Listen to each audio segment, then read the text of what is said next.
Hey guys, Mr. Cotter here. Today we're going to be learning about Reconstruction, the federal government's attempt to readmit the southern states into the Union while protecting the rights of the newly freed slaves. There are really two main things I want you to take away from Reconstruction. The first is that it fundamentally changed the relationship between states and the federal government.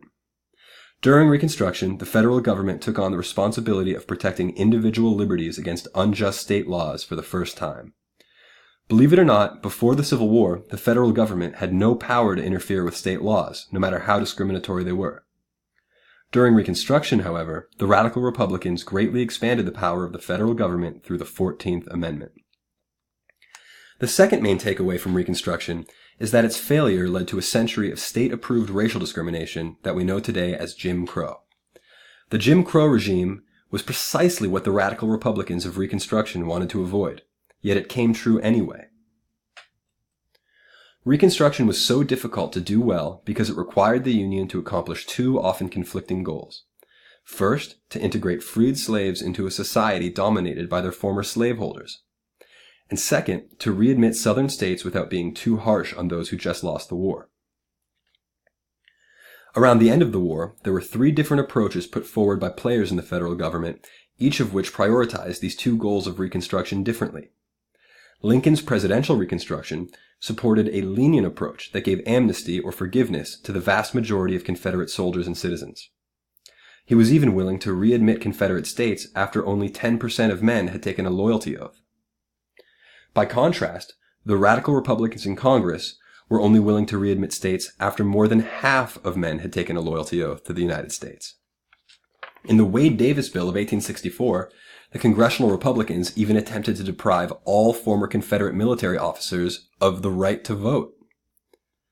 This failed to become law, however, because Lincoln vetoed the measure, seeing it as too harsh and punitive. The third strategy pursued was that of President Andrew Johnson, a former slave owner who became president after Lincoln got assassinated in April 1865. Similar to Lincoln, Johnson gave amnesty to almost all Southerners, except Confederate officers and officials. However, he even granted pardons to many of those people. Johnson was willing to readmit any state that held a constitutional convention in which it revoked its articles of secession, ratified the 13th Amendment abolishing slavery, and repudiated all state debts incurred during the Civil War. Since Johnson prioritized quickly readmitting Southern states over protecting the rights of black Southerners, two major problems arose under his Reconstruction. First, readmitted states began sending former Confederate officials to Congress, including former Confederate Vice President Alexander Stephens. Second, Southern state legislatures started passing so-called black codes, discriminatory laws that functioned to deprive the freed slaves of basic civil rights and economic freedoms. These developments were followed by horrendous episodes of mob violence perpetrated by white supremacists against blacks. In May 1866, 46 African Americans were killed by a white mob in Memphis, Tennessee. 2 months later, the Ku Klux Klan was formed with the explicit purpose of intimidating African Americans out of participation in the political process. Horrified by these stories, Northern voters gave radical Republicans a huge majority in Congress in 1866. So huge, in fact, that they could pass legislation even over the veto of President Johnson. The radical Republicans even impeached Johnson, who they saw as too sympathetic to former Confederates, although they failed to remove him from office by just one vote. With their huge majority in Congress, radical Republicans passed the Military Reconstruction Act of 1867. With this law, the Republicans made clear that they would protect the rights of the freed slaves even if that meant delaying readmission of Southern states into the Union. Reconstruction was now in full swing. Under the Military Reconstruction Act, Congress divided the South into military districts ruled by Union generals as virtual dictatorships. For any state to re-enter the Union, it needed to hold yet another constitutional convention in which it granted the vote to all male citizens regardless of race and ratified the 14th Amendment to the Constitution. The 14th Amendment was probably the most significant contribution of the radical Republican Reconstruction. It established a bold new role for the federal government as protector of individual liberties. Now the federal government could invalidate state laws that deprived individuals of life, liberty, or property without due process of law. It also required states to give equal protection of the laws to all of their citizens. In theory, it was the perfect tool for radical Republicans who wanted to use the power of the federal government to enforce racial equality in the South. However, it could only make a difference so long as Republican politicians were willing to use it. As we will see, Northern voters soon grew tired of Reconstruction, and the 14th Amendment sat virtually unused for almost a century. During radical Reconstruction, African Americans enjoyed about a decade of political success throughout the South, with many serving as state legislators, congressmen, and senators. In 1870, the 15th Amendment made it illegal for states to deprive people of the right to vote based on race. Nevertheless, the terrorist activity of the KKK discouraged many blacks from participating in the political process.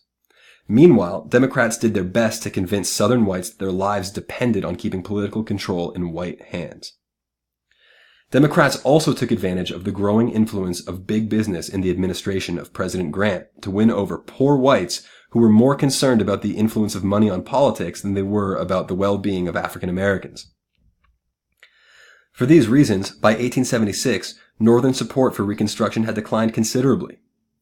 Northern voters felt like the North had done enough for African Americans by passing the 13th, 14th, and 15th Amendments, which were supposed to protect their rights. When the 1876 presidential election came around and was too close to call, the Republicans agreed to remove all federal soldiers from the South in exchange for the Democrats letting them hold on to the presidency.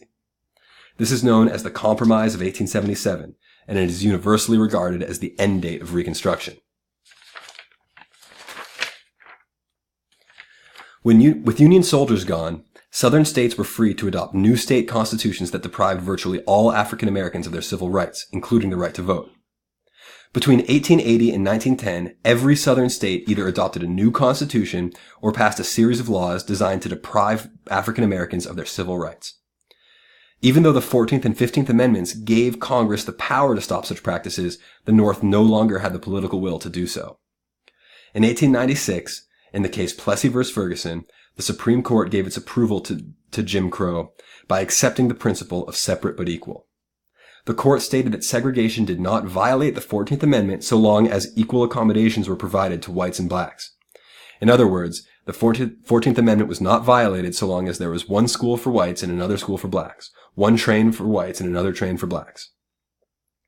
It would take until 1954 for the Supreme Court to realize its error and reverse Plessy, by realizing that separate was inherently unequal.